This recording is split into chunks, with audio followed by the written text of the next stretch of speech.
How's it been with this hot weather, getting ready for this game? It's difficult out there. Just have to be mindful about trying to have good intensity in training, but obviously you don't want to wear the players out at the same time. So finding that balance is something we've done a very good job of so far. But yeah, the conditions are tough. But the players are, they know they've got to get through this for the next 3 months. So they've took it with good spirits, and we're just trying to train as well as we can. Does it affect your game planning at all?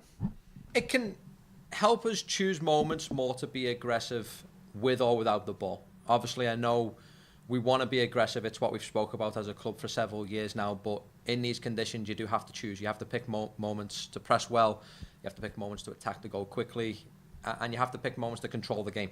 One of my constant messages with the team is you have to try to control the game for larger portions of time so that you can identify those moments versus being reactive to the opponent that might control their moments. So it can make it challenging, but we're definitely in a position where we still want to be aggressive when we can. It's just picking those moments well. How have you felt about the team defensively? You've given up 6 goals in your 3 games. How have you felt about that group? Yeah, we need a strong mentality. A lot of the goals as well have come after moments where we've identically scored a goal. So talking to the team about those moments has been important for us.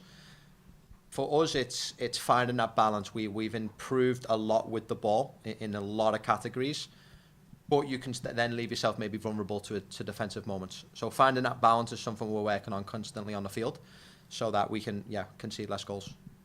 Brendan? Hi, Coach. You mentioned conceding so quick after scoring, and that seems to be something that's been a problem for this team, obviously predating your arrival as a caretaker coach. Is there anything that is sort of in the DNA with that group which has made that problematic?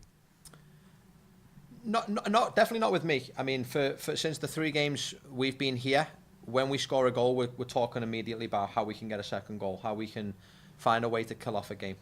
So we work on that in training as well. I would say right now a lot of it's just helping these guys understand the ruthlessness that's needed in them moments. You score a goal and you always have the momentum then for at least 5 minutes of a game.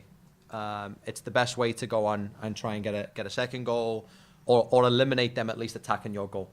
So I know against LA we had a few individual mistakes. These players are learning from them moments. But for us, it's now about dealing with these moments of when we've scored. How do we keep control of the game? It's a word that I use a lot with the boys in the locker room. How do you keep control of the ball? How do you keep control of the tempo of the game? So you eliminate those moments of being scored on as well. This obviously, you're coming off a bye week. That's not a normal bye week because the entire league was off. How do you make these last several days, how do you make that an advantage or a plus for you guys going into this match on Wednesday? Yeah, the first half of the season for these guys was nothing that no one wanted.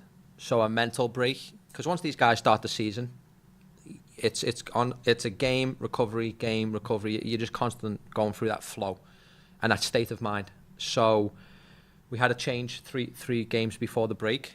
There was a new relief of energy and optimism within the team, and they've done very well in the performances. Like I've always told you guys, with the 3 performances, I was very happy, even though we picked up, just a total of 4 points. But the break was good for them because they could fully disconnect from the game and get away and enjoy time. So the break for us was at the right time. Now it's getting them back in, and they're back hungry, they're back willing. So it's finishing the second half of the season strong. Tom? Go ahead, Tom. Go ahead. Are the numbers still trending in the right way? Your PPDA and your field tilt. Do you like how that's going? Yeah, everything's going well. Obviously, we put us in a position where we scored 3 goals against LA. We created a lot of opportunities as well. The Portland game, I believe we had 17, 18 shots. That was our highest of this team's for the year. So the data's trending in the right direction for us. We have to still consistently look at moments where we're conceding goals as well. How are they happening? Where can we eliminate those moments? But from scoring goals, scoring 6 goals in 3 games, averaging 2 a game, has been good for us, and we're creating a lot of opportunities. So I'm liking where the data is trending to. Now it's just, like I said, eliminating some moments where we've conceded a little too easily. With Giannis's situation, do you envision playing him in one of these 2 games that he has left before he goes? I mean, he'll come back in and train with us. He's just got off a long flight. Most likely, it will be no. Obviously, he's in a position now where his mindset's probably focused on his next career move as well. He's a great lad. He's coming in and he's helping us back with training. But I'm committed to the guys that will be here for the remainder of the year.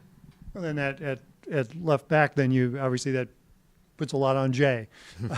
How is it? He's coming back from an injury. How has it gone so far with him on the back? Yeah, Jay's been doing great. He's come into the team. He's clearly put himself in as a left back, but he also finds moments of being tucked in a little bit at times as well. But he's come in. He's took on the position well. He's defending really good. We know his capabilities on the physical side, and defending 1v1 moments is very, very good.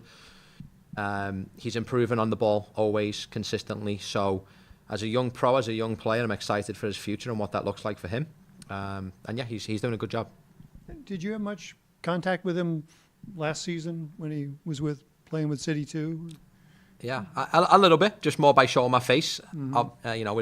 With Bobby and the staff there last year, I'd show up as the oldest academy team coach and just keep an eye on these guys and see how they were doing. And I was able to watch them train a lot, watch them play a lot, which you could see why he got the opportunity to step into the first team environment. So now he's making that jump, and now he's growing again, just like he did in the second team environment too. So yeah. Conrad was back training today. Is he he'll be available tomorrow or Wednesday? Wednesday, yeah. Yeah, he'll be available. We'll want to get him some minutes for sure. Quick turnaround time for the Houston game as well. So we'll want to talk about how we just managed the roster, how we balanced the roster by playing in a Wednesday game and then going to Houston and playing on a Saturday game, which I think it's high 90s, mid 90s on Wednesday. I don't know, probably 130 degrees in Houston or whatever it's going to be there. So we just have to manage the roster we have and the depth that we have within the team right now for 2 tough games in extremely tough conditions. You expect to see anybody else back from the injury core? Chris is getting closer. We're going to monitor Chris very close over the next 72 hours. Hopefully he could get some time against Houston. He could be available? Potentially, yeah. Potentially? Yeah. Okay. Thanks, Tom. 1 second. Let's go to Matt Baker real quick, and then we go to Brendan Weezy. Coach, was wondering about the midfield. So kind of picking up on Tom's points, what kind of depth do you expect to have in the midfield? That's one of the positions you've been most ravaged with injuries. Looking at guys like Tomas Olstrak, Eddie Lubin, you mentioned Chris Durkin. What do you expect to be able to deploy against Orlando, and how does that affect, like you said, the quick turnaround time against Houston? Yeah, we've talked obviously about utilising a couple of players inside the midfield now that might have been in different roles. So whether that's Cedric Toica, obviously played off the right flank last week, might come and play a little bit more central. Marcel Hartel, we know he's flexible in a number of those positions in the midfield, whether he's deeper or higher up the field as well. So using obviously Marcel Hartel as a player that can play in a number of those centre midfield positions. Cedric can come in and help get some minutes there now that he's kind of returning back from his injury. So there'll be 2 players that will help also. And then obviously we have Akil, we have Alfie in there as well that can play, and JGR. So we've got some depth in there, as in 5 players that could play in those 3 positions. And then we've also utilised systems where a withdrawn forward could come into that role or something. So just trying to be flexible in their moments as well. And I know you had your time away during this break as well, but is there anything that you saw looking at tape or evaluating, just thinking about things that gives you a new perspective, or you saw something that you hadn't seen in your first 3 games with this break that you're looking to change or excited to implement in the next couple of games? Yeah, it was nice to get away. It was nice to sit down and kind of reflect from an objective standpoint of where we're at and where we need to get to. One of the things that I'd brought up, which I'll mention again, is finding moments when we have momentum to be a little bit more ruthless in them moments. By we might score a goal. How do we go and score a second goal? So we looked at I was shown it was like a data graph of the LA Galaxy game, and the momentum was heavily in our favour and then we scored and we allowed the momentum then to get closer with LA and give them a lot of opportunities and a lot of chances. So that's one thing, just some conditions in training. We have a 1-goal lead. We don't sit back on it. We try to go get a second goal. We try to extend the lead and we try to build on the momentum. So that's something that from that perspective, I've spent time focusing on. And then just getting to watch the guys, on film from an individual standpoint as well. Where do the players need to develop individually in their positions too? So that was some time spent for the 5-day break for me. Brennan? Coach, I'd like to flash back. 2 weeks ago, we were out on the pitch before the Galaxy game with you, I think on a Wednesday, and you had mentioned that you were getting ready for an individual session with Klaus. I imagine there are a lot of star players in sports that might push back against something like that. Maybe they're not open to that kind of instruction. Can you explain how Klaus has embraced the instruction you've been able to provide him? Some of that maybe on a one-on-one basis?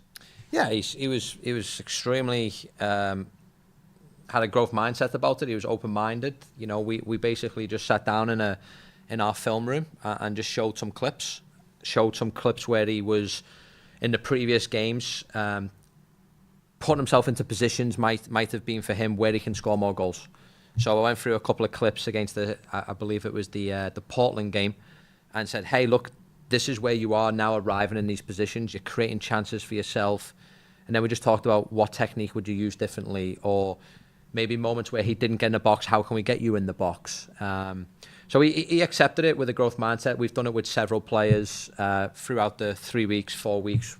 I also utilize my staff a lot, assistant coaches in running individual meetings with players as well. So that's probably something that's been a little bit newer for this team is the amount of individual time and small group time we spend with players. But you get a lot of benefit out of it. When we meet as a team, you try to address in a few clips 22, 23, 24 players. It's very difficult. So we utilize moments to get small groups together, to get then even individuals together, and just give them some of the coaching that they need. Everyone needs coaching, always. And you feel like the rest of the guys are embracing that as well? Oh yeah. We've done this with a lot of the players on the team, and I'll have more meetings today and tomorrow as well. So they've embraced it, and it's going well, and they're benefiting from it, most importantly. Thanks. Got any more? How do you feel about the next cup with the academy teams? Can you still pay attention to those? Yeah, I was able to keep attention. Obviously, the U15s went on a very good run. Semi-finals, lost on penalties. That's a young, talented group that we've got in the club that we're very, very excited for. So, a great run by Coach Ant and his team. Got them into the semi-finals. Yeah, very excited for them. Excited to see what that will look like in the next couple of years for these guys. And then we wrap things up with Matt Rocchio on Zoom. Hey, Coach, how you were just talking about Klaus. Just going forward, I know you talked about him being both modes. He is the number 9, but you just mentioned that having forward drop in midfield, and also Klaus, he's so useful winning the ball on the flanks. I guess, how do you balance everything else Klaus does with him being more of a traditional 9? How do you find that perfect balance so that the midfield's getting support, you're winning those balls on the flanks, but he's also in the position once you win those balls that he's the guy who can actually be there to finish the shot? Yeah, one of the things I talk about is relationships with the players all the time. If Klaus is going to come and help support the build-up to perhaps break lines, that'll give freedom to another player. Maybe it's even a right back that can make a run in behind and stretch the team and maybe create an opportunity to score himself. And that would be a fullback.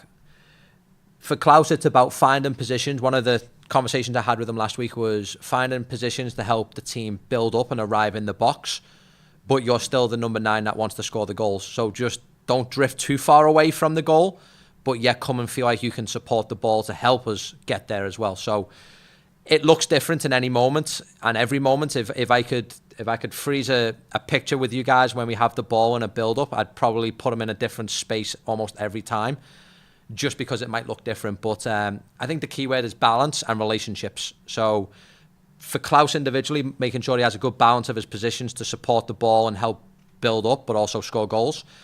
And then the relationships, if he comes maybe too deep, someone can go higher. If he stays too high, someone else might be able to then come into that space. So I hope I answered it there. Did I answer it okay for you? Yeah, that was fantastic. Thank you, Coach. Okay. We'll end it at no. Chris, thank you. Thanks, Appreciate it. guys.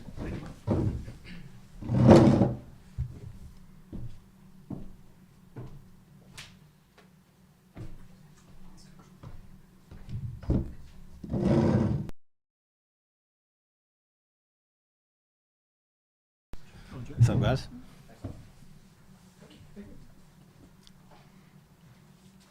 Tom, go ahead.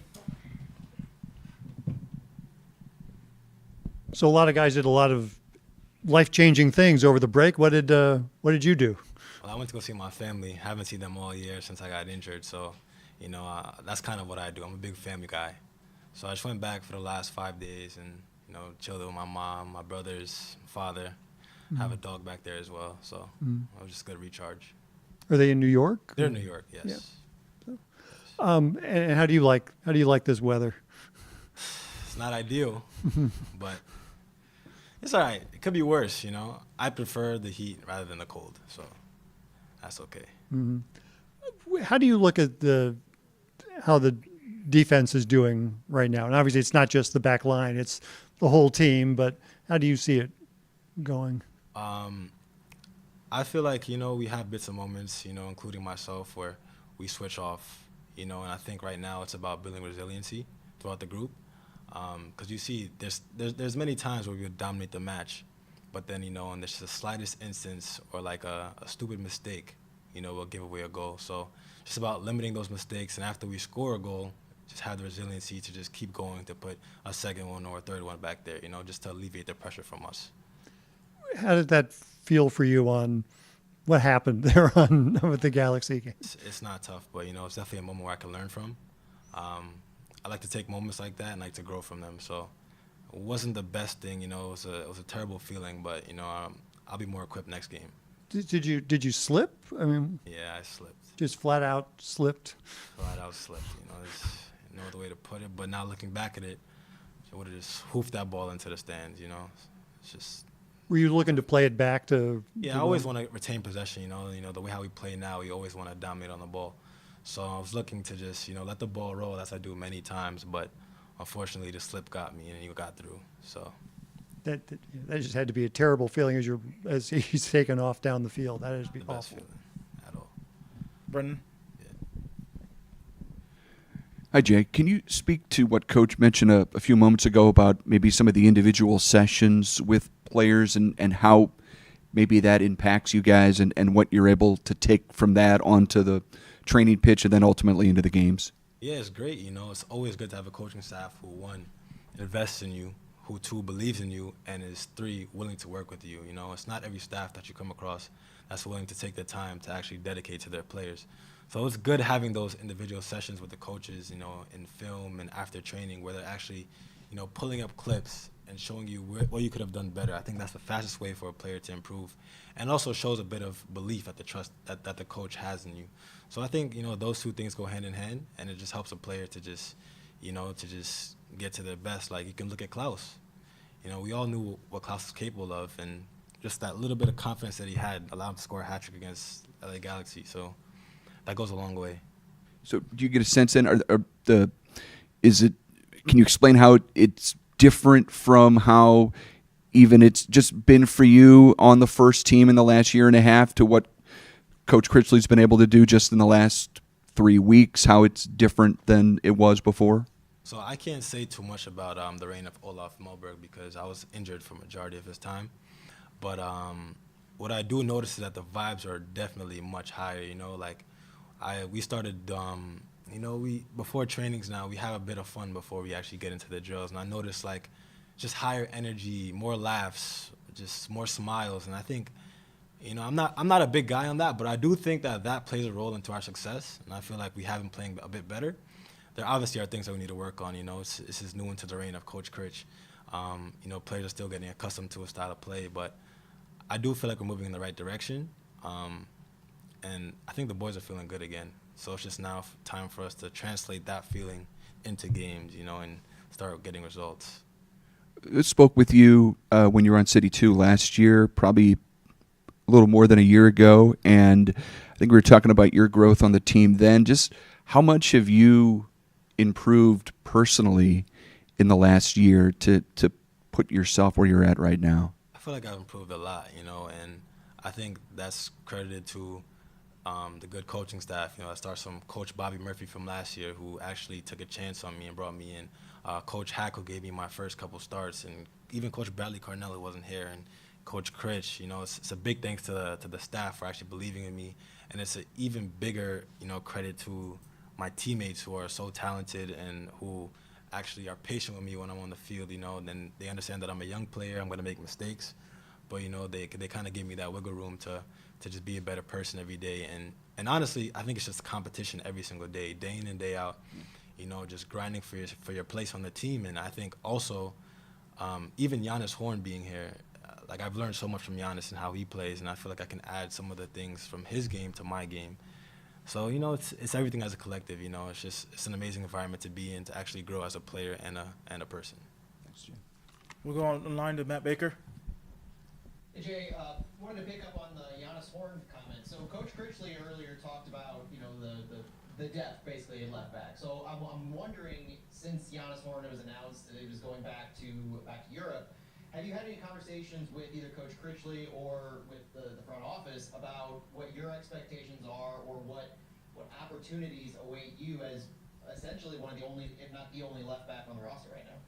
So I haven't had any talks, but I'm definitely aware of the situation, and I feel like my mindset stays consistent no matter what happens around me. I'm always going out there to give my absolute all, regardless if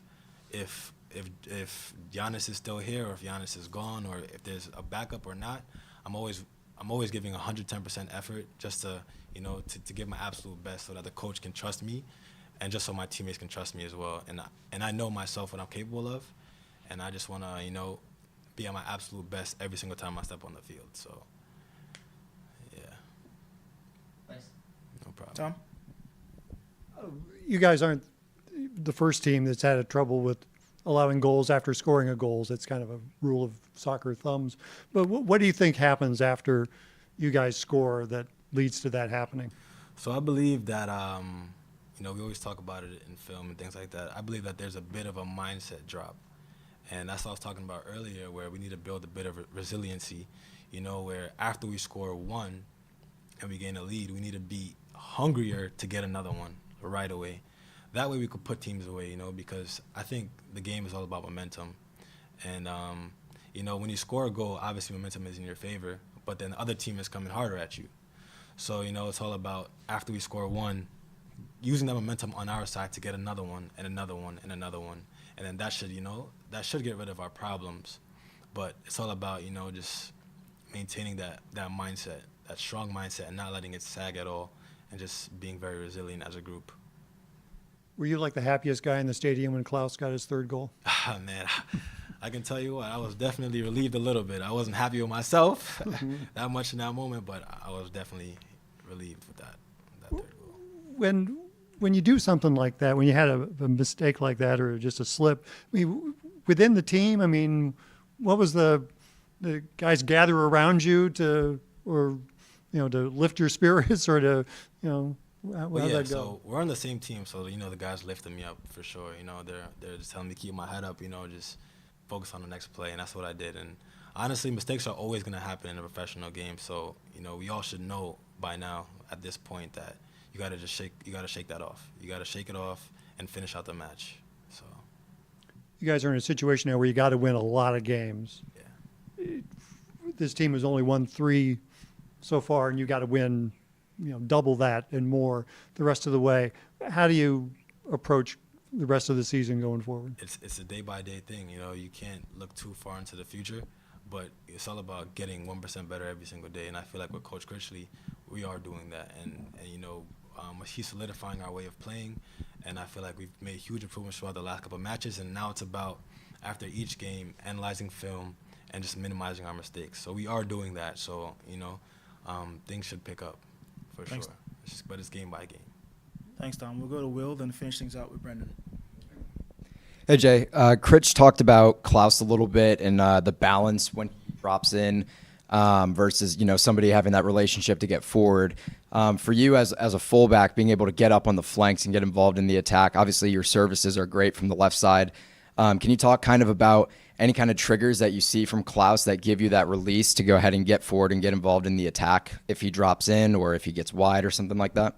Well, as for me, it's a lot of things to consider for me to go forward. It's all about rest defense. It's all about I don't want to get too much into it, but my relation with Celio. How is Celio doing? Should I leave him for a 1v1? Is Klaus in the box? If Klaus is in the box, then maybe I can go forward and put in a cross back post, or maybe an early cross if there's one guy in the back post with Simon and Klaus. So it just depends on the game situation. And I'm sorry, I want to answer your question in depth, but I don't want to get too much into tactical details. Yeah. Thank you, though. Go ahead, Brennan. Jay, can you speak to what Orlando brings Wednesday night? Anything you've seen on them so far that stands out to you for this matchup? Well, they're a very good team. You always got to go in and give a team their respect before a game start. I know they're very good in possession. They have tricky wingers, so I think this is a game that requires us to be on our P's and Q's and just imply every single thing that the coach told us to do. This game we have to work on scoring goals early, keeping that resilient mindset, staying strong defensively, limiting stupid mistakes, and after we score one, get a second. After we score a second, get a third.